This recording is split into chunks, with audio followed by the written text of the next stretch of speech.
দর্শক মন্ডলী, আজ 26শে মে 2025 সোমবার 12ই জ্যৈষ্ঠ। জানাচ্ছি পত্রিকাগুলোর প্রধান শিরোনাম।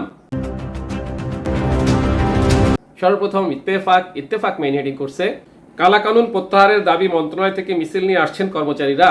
নেক্সট প্রথম আলোর মেইন হেডিং ঢাকার মগবাজারে প্রকাশ্য দিবালোকে চকচকে চাপাতি হাতে ছিনতাই, ভিডিও ভাইরাল।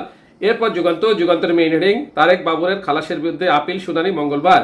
নেক্সট ভোরের কাগজের মেইন হেডিং গাজায় স্কুলে ইসরায়েলি বাহিনীর হামলা, নিহত 19। এরপর জনকণ্ঠের মেইন হেডিং বাংলাদেশকে যে সুখবর দিল বিশ্বব্যাংক। নেক্সট ইনকলাবের মেইন হেডিং দপ্তর ছেড়ে টানা তৃতীয় দিন বিক্ষোভে সচিবালয় কর্মচারীরা। এরপর আমাদের সময়ের মেইন হেডিং প্রক্সি পোস্টাল নাকি অনলাইন, প্রবাসীদের জন্য কোন ভোটিং পদ্ধতি। এরপর সমকালের মেইন হেডিং নারী সংস্কার কমিশনের কয়েকটি ধারার বৈধতা চ্যালেঞ্জ করা, রিট খারিজ। এরপর কালেকণ্ঠের মেইন হেডিং নারী সংস্কার কমিশনের বিতর্কিত ধারার বৈধতা নিয়ে রিট খারিজ। নেক্সট দিনের মেইন হেডিং দপ্তর ছেড়ে তারা তৃতীয় দিন বিক্ষুব্ধ সচিবালয় কর্মচারীরা। এরপর বিবিসি নিউজের মেইন হেডিং বল এখন সরকারের কোর্টে।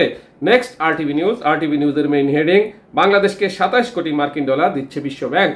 এই ছিল পত্রিকাগুলোর প্রধান শিরোনাম। চলে যাচ্ছি যে কোনো একটি সংবাদের বিশ্লেষণে। দর্শক মন্ডলী, বিশ্বব্যাংক থেকে 27 কোটি মার্কিন ডলার ঋণ সহায়তা পাওয়া যাচ্ছে। এই ব্যাপারটা নিয়ে অনেক পত্রিকায় প্রতিবেদন করেছে। চলুন আরটিভি নিউজের প্রতিবেদনে।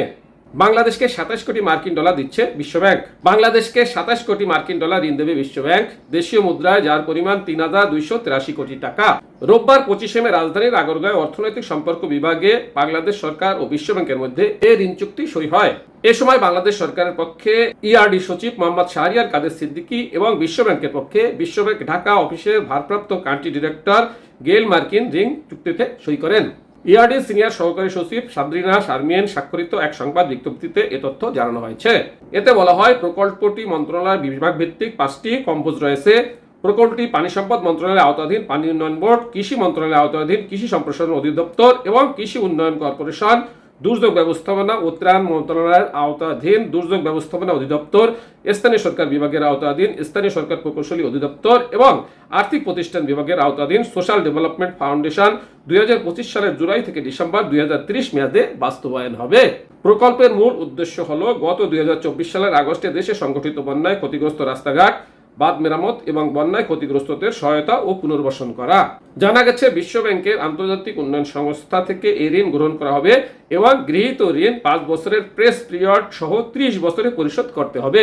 এই ঋণের উত্তোলিত অর্থের উপর বার্ষিক 0.75% হারে সার্ভিস চার্জ এবং 1.25% হারে সুদ পরিশোধ করতে হবে।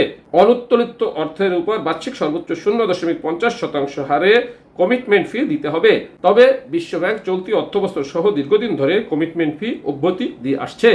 এই ছিল সেখানকার সর্বশেষ সংবাদ এবং পত্রিকাগুলোর প্রধান শিরোনাম। সাথে থাকার জন্য ধন্যবাদ। আসসালামু আলাইকুম।